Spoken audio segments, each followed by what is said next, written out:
Okay, it's finally time to sell my car, even though the time was actually almost 3 months ago. When was Speed Classic? End of October or something like that. So I was like, okay, cool, now I'm done with the car, the purpose for it, the 6-month ownership that I intended to have with the car. It's time to sell the car. That was after the hill climb. But then there was a whole long story with Alfa Romeo and the warranty, and they didn't want to pay for stuff. And I said, you're gonna pay. You're gonna pay. Just calm down and perfectly calm. Oh, we can talk about whatever's bothering you. Yeah. Tony, this is crazy. No! Tony! Tony! Come on!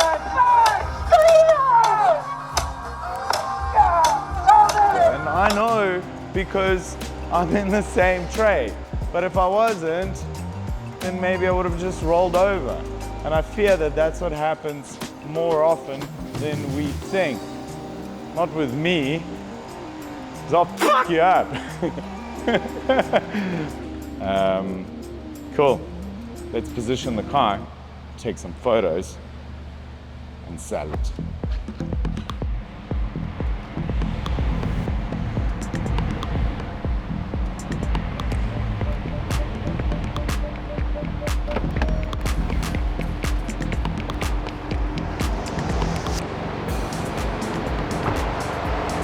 Yo, that's pretty bang on. It's pretty bang on. There's a trick to this.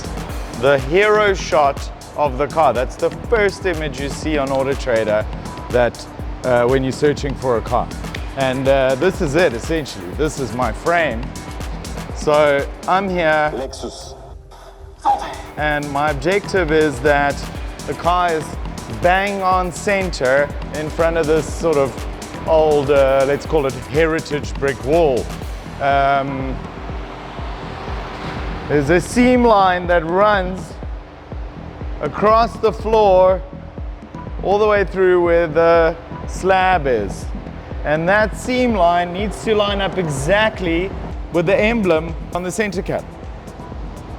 Sometimes it takes a while to line up the car. You know that, don't you, Morgan? No, you fucked it up. And then do you see, Morgan, how my phone slightly pivots or tilts forward there? Do you see that? Yeah? You see? Are you filming the phone? Okay. And then, shabam! Art, can I bring a mate of mine, Marcus, who you've met, to come take a look at the car tomorrow at 12? Is it at your shop? It is. And yes. Friday. When? Today. Oh, fuck off, Nick. I also have a life, you cunt. A Lexus RCF. Ooh. Good car. It's got that same naturally aspirated 5-liter that you find in the LC 500, which is, geez, one of the most impressive cars to date for me, for the money. I think it's such a cool, underrated car, but I like the weird stuff as well, so that's totally up my alley. But this one's nice, man. Look at that. Look at that. Black one. Black cars are awesome. Joburg number plate. Oh no. Come look here. This is what is going to happen now on this car. Look at the bolster. So right over there, just on the sort of seam line where the leather panels join over here, it's a bit of scuffing from getting in and out of the car. These are pretty bolstered, not like super heavy, funny enough, but they hold you real nice. And for some reason they wear on here, so luckily it's not at the top part. This stuff makes me crazy, man. You want to get crazy? I'll show you crazy. There's ways of doing this. There's ways of doing this on the cheap, but we're not going to do that. It's not a BMW. So we're going to get a professional trimmer who's going to arrive here any minute now, and he's going to color this, because it's not damaged, it's not torn or anything. He's going to color this with a product called Color Lock. Color Lock is like the leading dye for leather, particularly in the automotive space, and it's amazing. It lasts forever. It retains that like clean matte look of leather.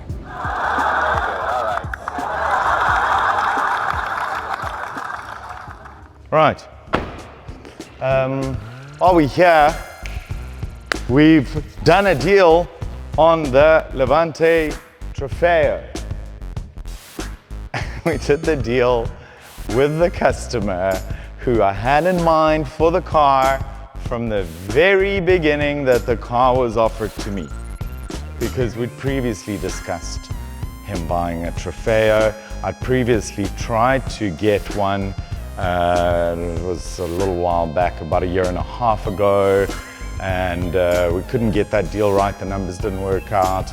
And then I got this Range Rover SVR in stock, and I was like, hey, got something for you. I think you might like it. It's no Trofeo, but it's a cool car. And it has a V8.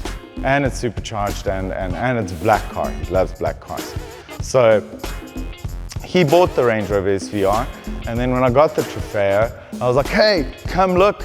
And he was not quite ready to make the swap again. Obviously, every time you swap cars, it involves you paying some more money or losing a little bit of money on the car that you previously bought and are now trading in. So, you know, there's a time and place for everything. So it wasn't the time. I said, absolutely cool, you know, maybe next time. And the car didn't sell for 6 months. 6 months we've had the car in stock, which is standard amount of time to have a Maserati in stock, so it's bang on time for a sale. And what an amazing car this is. Watch the Trofeo video, it's super cool. This is I mean, you might as well just put a Haval badge here, or like a Bing Bing Jing Bing car, whatever they call it, iCar i2 T5, you know. Dolphin. It pretty much is the same thing. Mercedes-Benz is very close and dear to my heart. Punt-in video of the W140. If you haven't watched that, it's very cool because it's the origin story of Mother City Car Company, where we came from, where I started. But this is shit.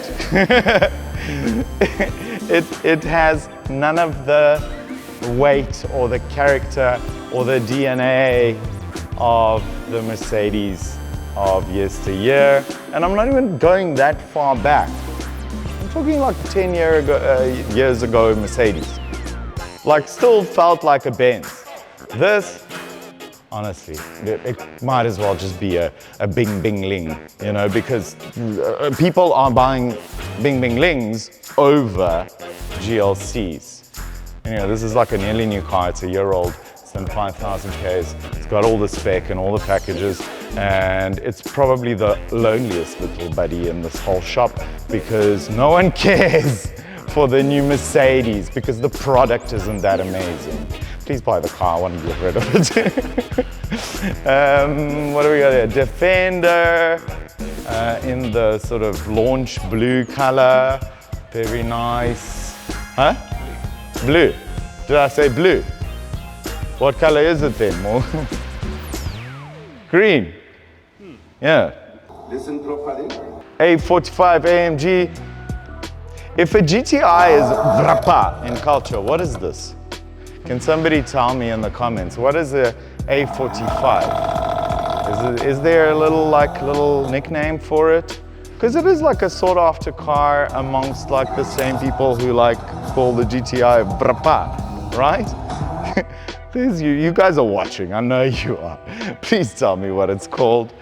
You know, otherwise I just call it a A45. It's a zingy little thing. I'm not a huge fan, but they seem to sell okay.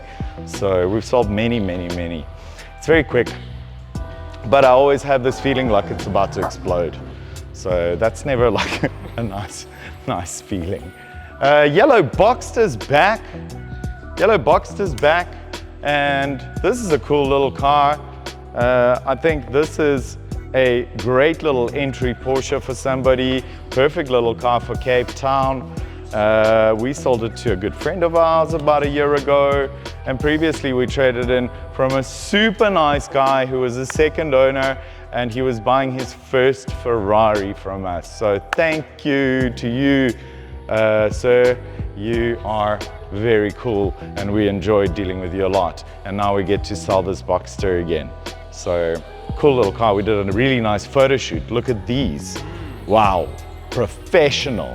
The photographer who did this, arguably the best one in the entire Cape Town car scene. I don't know, how do you judge it, right? Beast of Green Hell, the Grinch. So nice, such a good car. Definitely the fastest car I've ever driven. Yeah, like quickest. Just so much power and so much turn-in and so much control, and race car for the road, true race car for the road. The closest thing to a GT3 racing car from World Endurance Champs that you can get legally to drive on the public road. That's that thing. I wonder if it's still leaking oil. No, it's fixed now. Yeah, it's still here. It's BMW M4. Then Ferrari. Wait, are we going to reveal this now? Huh? Are we revealing this now? Why not? I thought it was a big surprise. Surprise! 2, 3.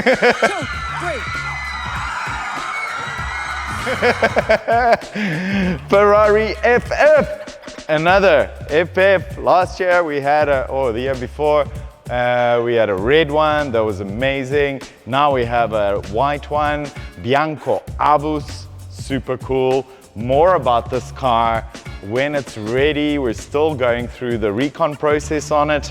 It needs a few little small things still. We put new tires on it today, and then it's going for maintenance and servicing and stuff like that at Ferrari next week. But we want to do a cool video on that car, so we'll leave that alone. There's the C4S. That car is super nicely spec'd and was owned by a gay architect. FYI, just in case you wanted to know who the owner was, right? So if there's any gay architects watching this YouTube channel, come have a look. M3, we are finalizing a deal on the car with a good client of ours. We're giving him a discount because he's bought 12 cars from us. How many of you bought? Don't ask me for my best price. I'll tell you what it is without you asking. This is the nicest, or one of the nicest, Gran Turismo Sport GTSs. Oh no, this is not a Sport GTS, this is just a Sport. Because with the facelift, when it got the clown face bumper, which is what they call this, I quite think it's quite nice. But I really like these cars, so I'm quite forgiving about their little things, of which there's not many, by the way. This doesn't leak oil like that fucking BMW does. Mercedes AMG GTR, GT63 S4matic Plus 9G Tronic. This car we also want to do a little video on.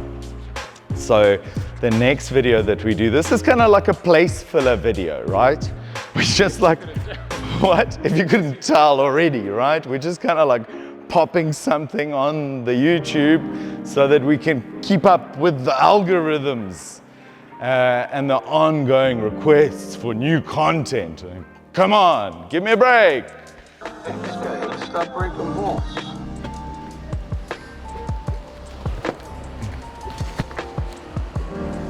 This just came in as well, and the accountants in our audience will definitely appreciate this because this is an Audi A6. with a very frugal diesel engine. You can hear it tickering away in the background, but this is a great value proposition.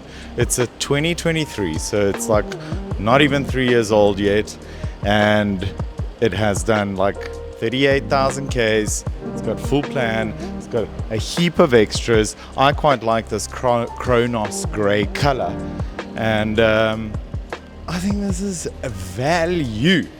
I know sedans are like super lost on the list these days. Everybody wants a SUV, but that means depreciation takes its toll, you know.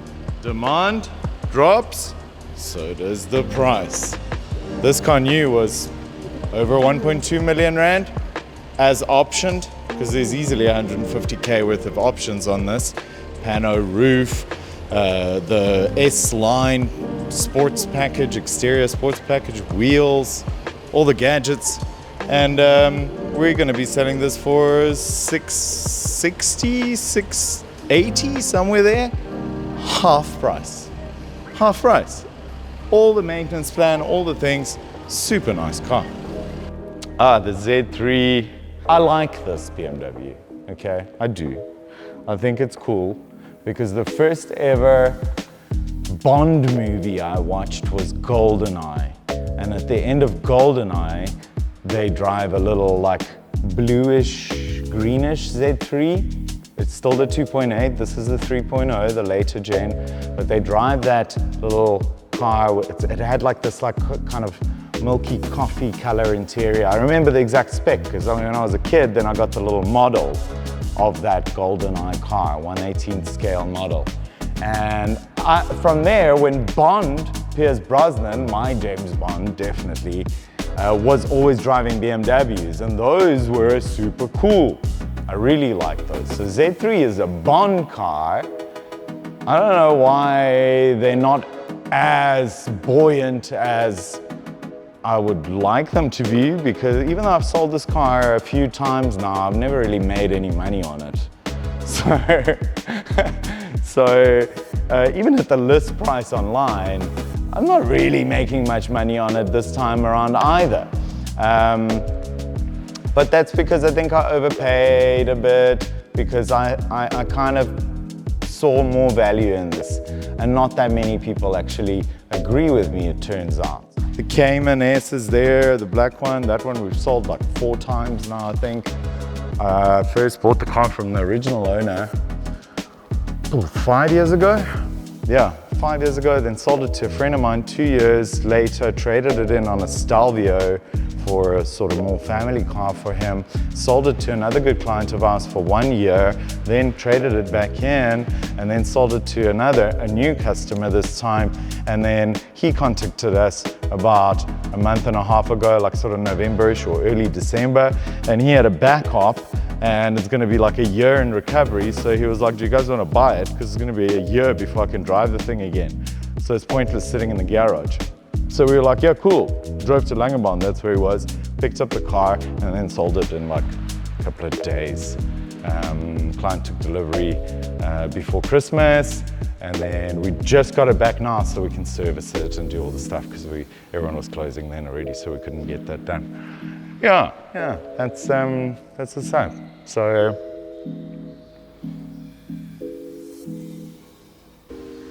My favorite customer, my number one customer, Rick Allen, is here. Putting out all the stops for Rick Allen, as always. Cutting the best deals. Yeah, we know all about those. We got your car underneath here. And I've got you a little bottle of something, traditionally, you know, as our deliveries always go. And I don't know if I ever gave you one of these yet. No, but I need one. Yes, there we go. Everyone needs one of those. We're gonna do the big pull away of the cover now to reveal your number plate, which is really cool. It's a really cool story how this happened. Rick asked me, I'd previously offered, and Rick asked me if I could get a 4-digit number plate. And so we, submitted for a 4-digit plate, and it gave out a number, right? And Rick called us yesterday or the day before, and he asked, is there any significance to why that is the number that was given? And I said, no, that's just the normal number that the system gave out of available 4-digit numbers. There aren't that many. The number is CAA 5711. It's got a nice roll to it, but it also happens to be the birth year and the birth month of my favorite customer. So that's a cool little moment. When Rick told me, I was like, wow, this is so cool. For me, it's a numerology kind of thing almost. And it's like, for me, it felt like we're in the right place, and so is Rick. And we've got this deal, and we've got ongoing business, and I really value it and appreciate it. So What I didn't realize, if he'd worked out that that was my birth date, I probably would have paid an extra 10 grand just for the number plate. no, but that's not what it's about. The number plate is a little gift from us as well, and whatever it costs is whatever it costs. Yeah, I just think that it's super cool, and I've always said, I've mentioned you to JJ, to Morgan, to everybody, and I say that one day I want to be like Rick, because I really do. I look up to you, Rick. I think you're a true gentleman. You're an elegant man, the way you carry yourself, and I really, really appreciate you supporting me and engaging with me for all these years, and thank you so much. You're very welcome. You're and this certainly won't be the last top car I buy man. from Art. I can't imagine actually ever buying a car from anybody else.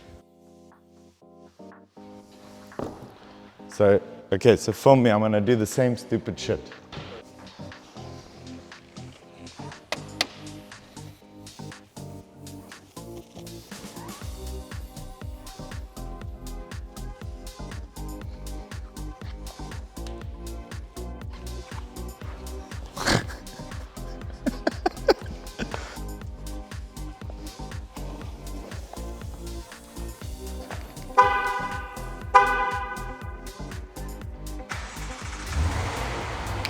Pull it! Woo! That is cool. That is so cool. Number plate's absolutely fantastic. Thank you again. Thank you very much. Really much appreciated. Love it, love it, love it.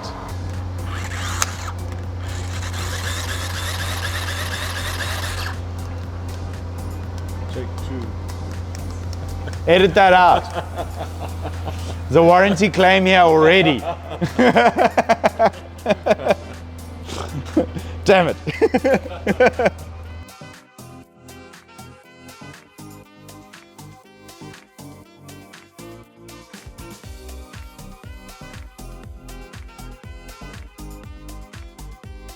First guy, bro.